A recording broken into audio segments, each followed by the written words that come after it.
இடமுருக்கு அவல் பொறி அஞ்சரப்பேட்டை. வணக்கம் அண்ட் வெல்கம் டு ஜீ தமிழ் வழங்கும் அஞ்சரைப்பேட்டை. இன்னையில இருந்து நம்ம பார்க்க போற ஊர் செங்கல்பட்டு.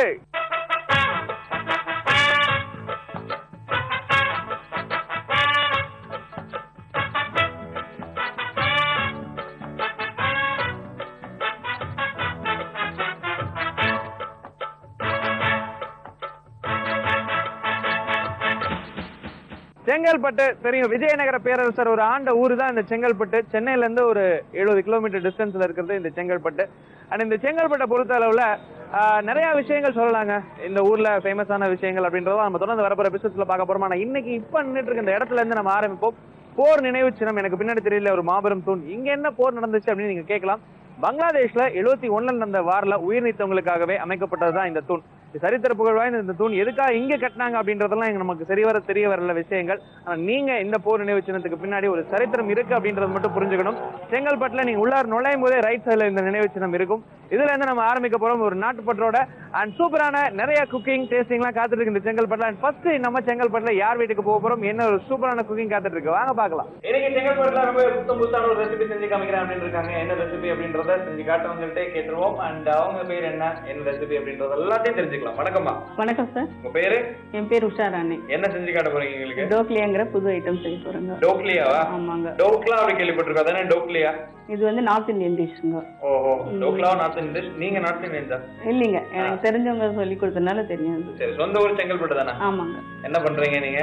நான் ஹவுஸ் ஒய்ஃப். ஓகே, கணவர் என்ன பண்றாரு? அவர் வந்து கார்பரேஷன்ல லைசன்ஸ் இன்ஸ்பெக்டரா இருக்காங்க. ஓகே, எத்தனை பசங்க? 2 பசங்க. என்ன பண்றாங்க?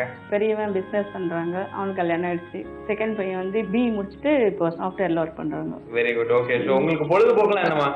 பொழுதுபோக்கு பிசினஸ்ல நான் கூட பையன் கூட ஹெல்ப் பண்ணிட்டு இருக்கேங்க. அப்புறம் வீட்டுல சமையல் பண்றது அவ்வளவுதான். சோ அஞ்சரைப்பேட்டை நிகழ்ச்சி எல்லாம் பாப்பீங்களா? தினமும் பாப்பேன் சார். எல்லாம் எழுதி வச்சிருக்கீங்களா? நிறைய எழுதி வச்சிருக்கேன். எப்ப கேட்டாலும் சொல்லுவீங்க? எப்ப கேட்டாலும் மாட்டிக்க மாட்டேன். சரி, ஓகே. இன்னைக்கு இந்த டோக்லியா செய்ய ஆரம்பிப்போமா? செய்வோம். சரி, இது செய்யறதுக்கு என்னென்னலாம் தேவை? கோதுமை மாவு, மிளகாய் பொடி, மஞ்சள் பொடி, உப்பு, நெய், பச்சை பயிறு, கடலைப்பருப்பு, சீரகம். அவ்வளவுதாங்க. இதை வச்சுதான் செய்ய போறோமா? ஆமாங்க. அண்ட் இப்போ இந்த நெய் இருக்கு, எண்ணெய்லாம் தேவையில்லை? எண்ணெய்லாம் தேவையில்லைங்க. என்ன ஈவினிங் ஸ்நாக்ஸ் மாதிரியா இல்ல எப்படி? இது என்ன ரெசிபி? இது ட்ரையா வருமா இல்ல கிரேவியா இல்ல பஜ்ஜி மாதிரி வருமா? எப்படி? இல்ல கிரேவியா இருக்குங்க. இது வந்து மழை காலத்துல இது செஞ்சு சாப்பிடும்போது ரொம்ப நல்லா இருக்கும். டிஃபனாவே இது சாப்பிடலாங்க. சரி, ஓகே. இப்ப ஆரம்பமா? சரி. ஃபர்ஸ்ட் என்ன பண்ண போறீங்க இந்த டோக்லியா செய்யறதுக்கு? ஃபர்ஸ்ட் இந்த மாவெல்லாம். எந்த மாவெல்லாம்? இந்த கோதுமை மாவு, அது கூட மிளகாய் பொடி, மஞ்சள் பொடி, உப்பு, ஜீரகம், இது நாலத்தையும் சேர்த்து மாவு மாதிரி பிசைஞ்சு, சப்பாத்தி மாவு பதத்துக்கு பிசைஞ்சு. சரி, ஓகே. சோ ஃபர்ஸ்ட் நம்ம கோதுமை மாவு பிசைஞ்சு சப்பாத்தி போட்டு எடுத்துக்கலாம். ஓகேவா? ஓகே. மிளகாய் பொடி எவ்வளவு தேவைப்படும்? சும்மா கொஞ்சம் காரத்துக்கு காரத்துக்கு ஏற்ற மாதிரி கொஞ்சமா மிளகாய் பொடி. ஓகே. நெக்ஸ்ட் மஞ்சள் பொடி, உப்பு, அடுத்து ஜீரகம், அடுத்து வாட்டர். தண்ணி ஊத்தி நல்லா பேசிக்கிறோமா? நெய் தேவையில்லை இப்போதைக்கு வேண்டாங்க. போறோம். நார்மலாவே சில பேர் சப்பாத்தி இப்படி தானே செய்வாங்க. லைக் அந்த ஜீரகம் போட்டு சப்பாத்தி செஞ்சா ரொம்ப நல்லது இல்ல? ஆமாங்க, ஜீரகம் சாதாரணமா நல்லது, குளிர்ச்சி நல்லதுங்க, ஜீரண சக்தி அதிகமா இருக்கும். வாட்டர் இன்னும் தண்ணி தேவைப்படுமா? ஆமாங்க. போதுமா? உங்களுக்கு எதுல இன்ட்ரெஸ்ட்? வீட்டுல இருக்கிறதுக்கு சும்மா இருக்கிற டைம்ல என்ன பண்ணுவீங்க? பிசினஸ் பார்த்துப்பேன்னு சொன்னீங்க. பையனோட பிசினஸ் வேற, அது இல்லாம என்ன பண்ணுவீங்க? புக் எல்லாம் படிப்பீங்களா? புக் படிப்பேன், டிவி பாக்கும், அவ்வளவுதான். ஆமாங்க. மற்றபடி சமையல்ல நீங்க எந்த அளவுக்கு குயின்? சமையல்ல ஓரளவுக்கு தெரியும். வெரைட்டி ரைஸ்லாம் கொஞ்சம் நல்லா செய்வாங்க. அப்படியா? ஆமா. இதுல எக்ஸ்போர்ட் நீங்க இந்த டோக்லியால? ஆமாங்க, எங்க பையனுக்கு ரொம்ப பிடிக்கும் இது. அப்படியா? பசங்களுக்கு ரொம்ப பிடிக்கும். சரி, அடிக்கடி செய்வீங்க? அடிக்கடி செய்வீங்க. வீக்லி ஒன்ஸ் கண்டிப்பா இருக்கும். ஓஹோ. இங்க செங்கல்பட்டை பொறுத்த வரைக்கும் சுத்தி பாக்குறதுக்கு என்னென்ன இடங்கள்லாம் இருக்கு? கோவில் நிறைய இருக்குங்க. என்னென்ன கோவில்லாம் இருக்கு? இந்த பக்கம் ராமர் கோவில் இருக்கு, இந்த பக்கம் ரயில்வே கேட் கிட்ட ஆஞ்சநேயர் கோவில் இருக்குங்க. 6 கிலோமீட்டர் பக்கமா அயகிரிவர் கோவில் இருக்குங்க. அதுக்கப்புறம் ஒரு 8 கிலோமீட்டர் தள்ளி போனா லட்சுமி நரசிம்மர் இருக்காருங்க. அந்த மாதிரி நிறைய கோவில் தான் எனக்கு ரொம்ப பிடிக்கும், அதனால கோவிலுக்கு அடிக்கடி போவாங்க. ஆமா. வந்து என்ன ஏதோ ஒரு விசேஷம் அப்படின்னு சொல்லுவாங்களே? ஆமாங்க, படிப்புக்காக விசேஷம். அப்படியே அப்ப அந்த 10th 12th எக்ஸாம் நடக்குற கண்டிப்பா எல்லா பசங்களும் அங்கதான் இருப்பாங்க, படிக்கிற பசங்க அத்தனை பேரும் அங்கதான் இருப்பாங்க. நம்ம ஊர்ல வந்து ஒவ்வொரு விஷயத்துக்கும் கோவில் இருக்கும். படிப்புக்காக ஒரு கோவில், வேலைக்காக ஒரு கோவில், காதலுக்காக ஒரு கோவில். அப்படி இந்த ஏரியால செங்கல்பட்டு பக்கத்துல அயகிரிவர். சூப்பர். ஓகே, இப்ப மாவு பிசைஞ்சு ரெடி ஆயிடுச்சுங்க. அடுத்து வந்து அடுப்பு பத்த வச்சு குக்கர்ல தண்ணி போட்டுக்கணுங்க. ஓகே. சும்மா அப்படியே போறது, அடி பிடிக்காம இருக்கணும். கனமான பாத்திரம் எது வேணா யூஸ் பண்ணலாங்க. அடி பிடிக்காம இருக்கணும். ஆமாங்க. தண்ணி நல்லா கொதிக்கணுமா? ஆமாங்க, இன்னும் கொஞ்சம் தண்ணி வேணும். என்ன தண்ணி வேணும்? போதும்.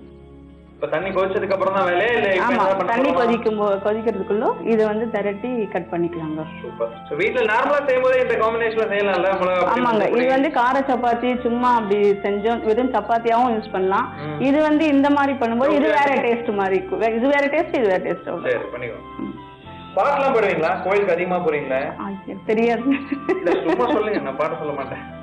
இல்ல, பாட வராது. பாடெல்லாம் வராதுங்க. சரி, ஓகே. நான் கேள்வி கேட்டோன்னே சுஷார் ஆயிட்டீங்களா?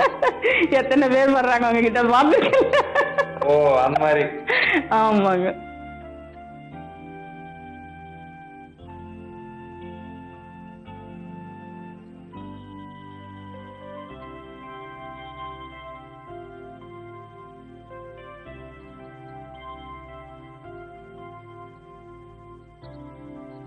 கனமா தான் போட்டு எடுக்கணுமா? இல்லைங்க, கொஞ்சம் அதான் ரொம்ப கனமா இருக்க கூடாது, ரொம்ப மெல்லிசாவும் பண்ண கூடாதுங்க. பட் அந்த பீஸ் கட் பண்ணி எடுக்கிறதுக்கு இந்த ஆமா ஆமா நல்லா இருக்குங்க. தண்ணி நல்லா கொதிக்க ஆரம்பிச்சு என்ன பண்ண போறீங்க? கடலை பருப்பு போடணும். ஓகே. அதுக்கப்புறம் கொஞ்சம் ஒரு 5 நிமிஷம் இருக்கட்டுங்க. இந்த குவாண்டிட்டி போதுமா கடலை பருப்பு? போடுங்க, அந்த சாப்பிடும்போது அது ஒண்ணு இடையில கிடைச்சா போதும். டேஸ்ட்டுக்காக தான். சரி, இப்போ இது 5 நிமிஷம் ஆகணும். ஆமா, ஒரு 5 நிமிஷம் கழிச்சு அந்த பாசி பயிரை ஒரு 5 ஸ்பூன் போடணுங்க. அது வந்து வேக வச்சதா ரா? ஓ, அப்படியே அதையும் பச்சையாவே போடுறோம். ஆமாங்க. கடலை பருப்பு வேக வச்சதா? இல்ல இல்லைங்க, கொஞ்சம் லைட்டா ஊற வச்சு போட்டோம்னா சீக்கிரம் வேகும். ஓஹோ, சரி சரி. இப்போ வந்து இதை கட் பண்ணிக்கலாங்க.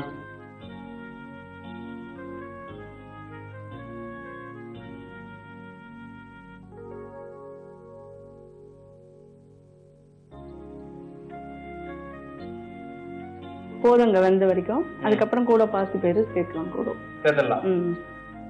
ஓ, எல்லாமே கொஞ்சம் கொஞ்சம் தான். ஆமாங்க. போதும். ரொம்ப ஹெல்தியானது கூட இல்ல இது, இந்த சப்பாத்தி? ஆமாங்க, பாசி பயிரும் ஹெல்தியானது தான், கோதுமை மாவும் ஹெல்தியானது தான். அதனால தான் யார் வேணாலும் சாப்பிடலாம். இது எண்ணெயில பொரிச்சு எடுக்கணுமா? இல்ல சார், அப்படியே போட வேண்டியதுதாங்க. நான் கடாய் வச்சிருக்கனே. இது வந்து வெறும் தாளிக்க மட்டும் தான். ஓ, சரி சரி. சரி, இப்ப இந்த பாசி பருப்பு கடலை பருப்பு கொதிச்சிட்டு இருக்கு இல்லையா? ஆமா சார். இன்னும் எவ்வளவு நேரம் கொதிக்கணும்? இல்ல இப்ப ஏதாவது சேர்க்க போறோமா? இல்ல இப்ப வந்து உப்பு, மஞ்சள் பொடி, மிளகாய் பொடி இது வரைக்கும் சேர்த்துட்டு அதுக்கப்புறம் ஒரு 5 நிமிஷம் கொதிச்சதுக்கு அப்புறமா இதை சேர்க்க போறோம் கூட. ஓ, இப்ப நல்லா வெந்துருச்சு ஓரளவுக்கு? ஓரளவுக்கு வெந்துருச்சுங்க. சரி, இந்தாங்க உப்பு, மிளகாய் பொடி. இல்ல? ஆமாங்க. மஞ்சள் பொடி. அந்த சப்பாத்தியை நீட்டா கட் பண்ணி வச்சிட்டீங்க, பிஸ்கட் நீங்க சொன்ன மாதிரி பிஸ்கட் ஷேப்ல. அடுத்து என்ன பண்ண போறீங்க? அடுத்து இதை எடுத்து இதுல போட போறோம். போட்டா வேலை முடிஞ்சதா? ஆமாங்க, இது இன்னும் ஒரு 5 நிமிஷம் கழிச்சு இதோட சேர்ந்து மிங்கிள் ஆகி வேகணுங்க. வேகும் போது இந்த காரம் எல்லாம் ஆட் ஆயிடும். அதுக்கப்புறமா கடைசியா இறக்கும் போது நெய் போட்டு ஜீரகம் போட்டு தாளிச்சு முடிச்சுட்டா முடிஞ்சுங்க. ஓகே, போட்டுக்கோங்க.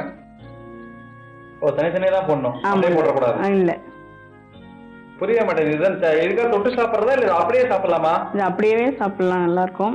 அப்படி சப்போஸ் வேணும் அப்படின்னா ஊறுகாய் கொஞ்சம் வச்சு சாப்பிட்டா ரொம்ப நல்லா இருக்கும். ஓகே, இப்போ நெக்ஸ்ட் தாளிக்க போறோம். ஆமாங்க. சரி, அடுப்பத்தை வச்சுக்கோங்க. அவ்வளவுதான். இன்னும் போட வேண்டியது? அவ்வளவுதான் முடிஞ்சிச்சு. ஒரு 2 ஸ்பூன் நெய் போட்டா போறோம். ஓகே. எதுக்காக இவ்வளவு நெய் கடைசியில சேர்க்கிறோம்? இந்த கோதுமை மாவு சூடு ஐட்டம் இல்லைங்களா, இந்த நெய் போடும்போது அது கொஞ்சம் சூடு கம்மி பண்ணுன்றதுக்காக இந்த நெய் சேர்க்கறதுங்க. ஓஹோ, சரி சரி. நெய் நல்லா காஞ்சிருச்சுங்க. இப்ப சீரகம் போடணும். இதாங்க. இப்ப அப்படியே எடுத்து கொட்ட வேண்டியதாங்க.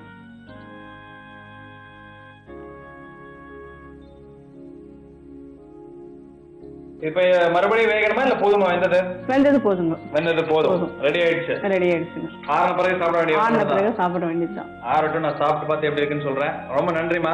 ரொம்ப நன்றிங்க. உங்களுக்கும் ஜி தமிழ் டிவிக்கும் ரொம்ப நன்றிங்க.